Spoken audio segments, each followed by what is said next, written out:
So this, unfortunately, is Chris Buescher. And I'm going to move it forward nice and slow. He's going down into turn 1. You're going to see the hood explode. That's the wheel, basically the tire blowing. So first, let's start with that.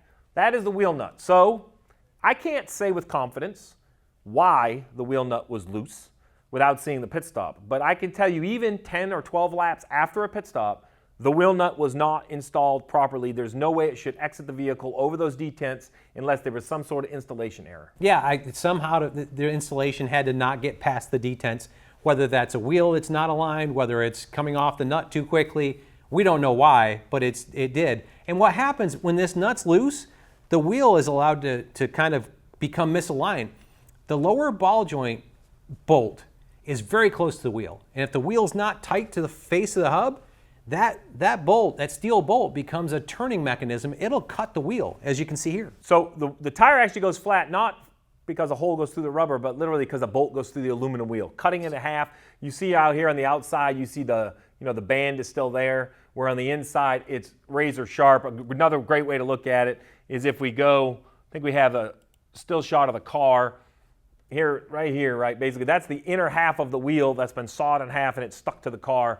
Loose wheel comes off. We'll see if NASCAR has penalties involved. Normally there are penalties when wheels come off on the racetrack, but either way, that was a day ender for the 17 of Buescher. Yeah, definitely a day ender there, and a tough situation, one that it happened a few laps later, but it goes back to that piece. You have to execute 9-second pit stops perfectly. Well, you say perfectly because you say, well, too loose is no good.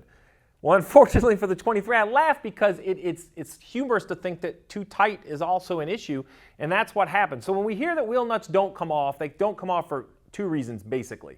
One is because you started the socket before it was engaged onto the wheel nut, therefore rounding the nut off or knocking those tines off, and now there's no way to get the wheel nut off.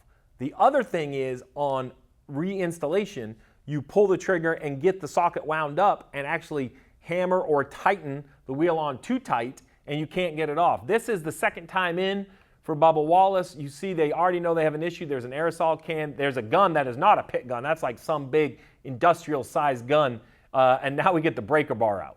These wheel nuts, in order to race, they need to be 700 foot-pounds. It's not a small number. Your passenger car is probably a tenth of that. Yeah. But that's where they've got to be with a single nut. This is a breaker bar on a gear multiplier, and you see this guy jumping up and down on this bar. The teeth aren't missing. They're engaged to it. They just can't get it loose. If that nut gets spun up in the gun before it's put on, there's so much momentum in the gun, it can be torqued to twice that 700. It's a huge number. Yeah, we're going to show you right here the difference in the guns, right? So this is the gun that they were attempting. These are approved by NASCAR for use in these situations. The 23 team had one, but it wasn't really strong enough. So if you just take a look, it's hard to tell completely, but this gun in the foreground is so much larger, so much heavier than the one in the background, which is the pit gun. In the end, no luck. They actually had to go behind the wall and physically cut the nut off and change the tire.